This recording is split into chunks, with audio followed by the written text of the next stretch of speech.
I meet this woman who blows my mind and she makes $1 million a year. I don't like that. I think that's the male ego that's been driving the entire plan of this world, and I think that there's nothing wrong with it. I don't see why, growing up traditionally in America, the man of the house is the breadwinner and all that. I said, but nowadays there's a lot of ways to make that bread.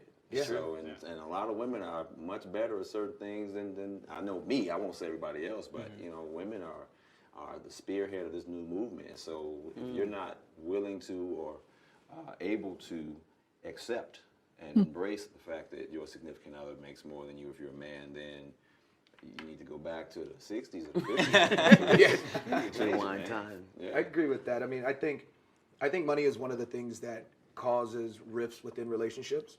So I think if you're able to get in a relationship with your significant other and whoever makes 10%, 20% more, I think that conversation really is irrelevant, just as long as the main focus of you guys being together is because of attraction, because of love, because of wanting to build something together that's strong and has a foundation. If your foundation is just solely based on the financial aspect, you're going down the wrong lane in the first place. Oh, yeah.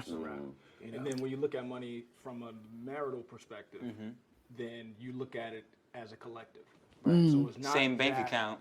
Exactly. Well, my wife and I, we have separate accounts. However, hold up. Let's get it straight, brother. Yeah, but we both have access to all of the money. So when we're budgeting, which is something we've recently started to do, we look at the money collectively. We look at the debt collectively. We look at the household necessities.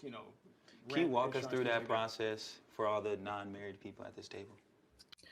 So what he's saying there is, about having money separated as a couple. So I'm going to be doing another episode about that, where I'm going to be looking into, well, should you separate your money as a couple? Like, what is the pros and cons of that? So, and there are some pros and there are some cons. So, but let's go.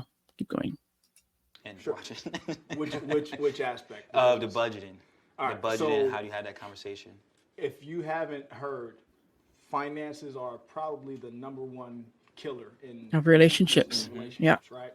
So if you're not on the same page, then it's only a matter of time before something happens, because money is going to fluctuate, and if you don't have the same mindset, then you're going to clash. Right. So the way that my wife and I approached it, we've been through seasons where we've made a lot of money, but we weren't good stewards of it. So we would just spend and spend and spend and spend, and then living from paycheck to paycheck when we don't have to.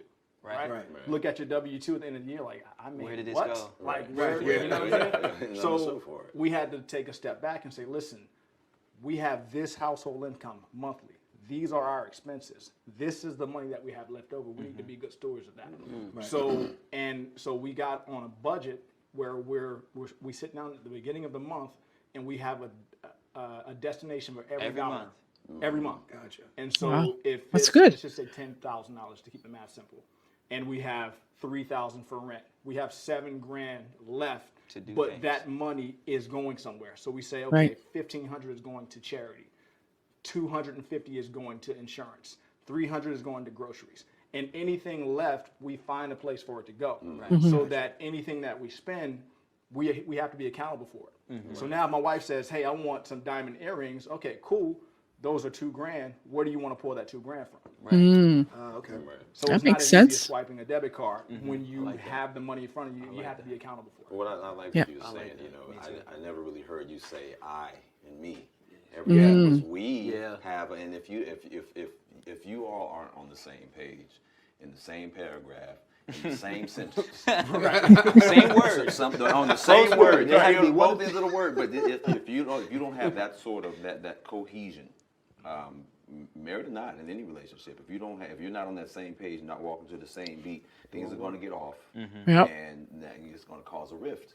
Absolutely. I think relationships, especially with money being concerned, is a group of agreements that we share. That's true. You want to live in the hills?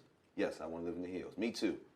All right, that's one agreement that we have. And if you're not agreeing on where the money is going, money being a mainstay in all of our lives, you know, whether we believe it or not. Try to live in this country or this world without any money. You know, you can be in Not a happening. relationship, but what's that going to look like? But I appreciate the fact that you just kept saying we, I appreciate it we too. because it's a collective. Don't it's a hear we unit. a lot. Yeah.